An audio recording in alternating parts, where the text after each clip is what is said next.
So I got a comment in my last video asking about वे दीदी हमसे सारे question solve हो जाते हैं, डीपीपी सॉल्व हो जाती है, मॉड्यूल सॉल्व कर लेते हैं, पर after 2-3 weeks when we revise that chapter again and we tend to forget the some topics questions. So why is this happening?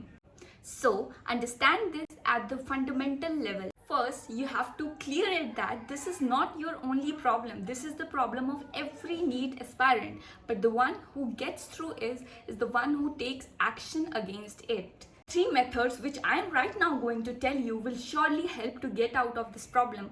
First one is repetition method.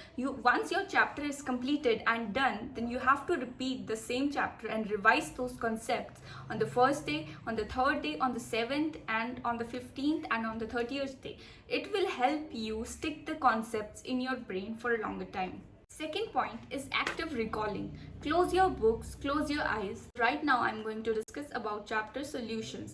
In solutions chapter, solute, solvent, partial pressure, that is equals to kh dot x, kh that is Henry's constant, and then Raoult's law, positive deviation, negative deviation, those graph. You have to recall everything in your brain. In this way it will help you to retain the concepts for a longer period of time. Third point is that you can take a page and start writing on it about the chapter neatly in a clear, neat manner.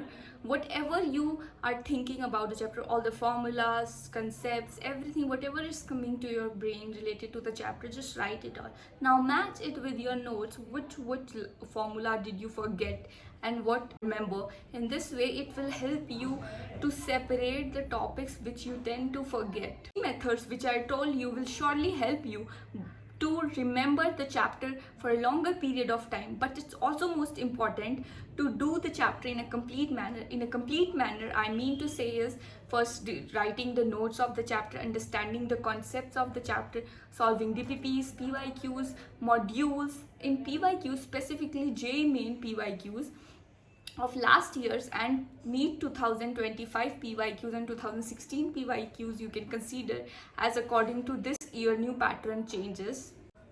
NCERT text questions, you have to completely and surely solve them, though the calculations will be a bit difficult, but you have to try to solve. ये मेरे पास NEET 2025 का paper है with this test booklet code है इसका 47. तो इसमें से मैं आपके साथ कुछ क्वेश्चंस डिस्कस करती हूँ जो आपको हेल्प करेंगे. अलग पैटर्न के क्वेश्चन जो 2024 से अलग थे, जो हेल्प करेंगे 2026 के स्टूडेंट्स को to prepare better and in a right manner. So ये क्वेश्चन है question number 56. It's from chapter topic thermochemistry. Generally thermochemistry से we expect simple easier questions जो हमें प्रीवियस ईयर में ट्रेंड्स में दिखे भी हैं, but this year the question was heat of formation. Though this type of questions from thermochemistry are generally in modules, in coaching paper, but still these type of questions was not according to the 2024-23 pattern of paper, and इसमें mistakes हुई होंगी students की जो सिर्फ PYQ based करके जाते हैं. NEET के जेई के PYQs में this type of question always come. Next question number 68. Ionic equilibrium से इस बार बहुत ही कंफ्यूजिंग सा क्वेश्चन आया था. Phosphoric acid ionise in 3 steps.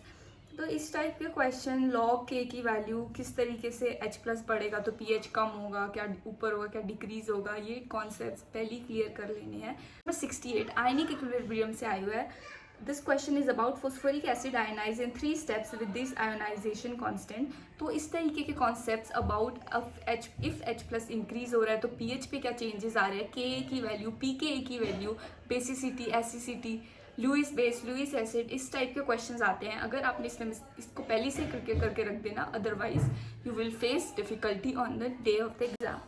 Another question same from equilibrium chapter, question number 89. इस चैप्टर से जितने भी क्वेश्चन आते हैं ऑब्वियसली KF की value is equals to products upon reactants करके सॉल्व करने होते हैं.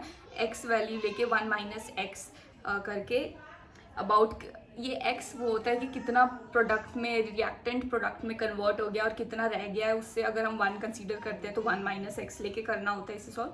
बट ये फॉर्मूला लग जाता है इजीली, x को ले भी लिया जाता है, but the main problem arise कि इसकी कैलकुलेशन बहुत ज़्यादा डिफिकल्ट होती है और जो इनके 4 ऑप्शंस दिए होते हैं उससे आंसर हमारा कहीं भी मैच नहीं कर रहा होता.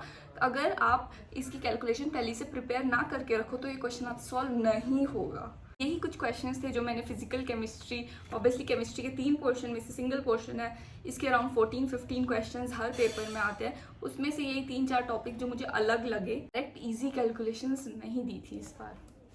Thank you.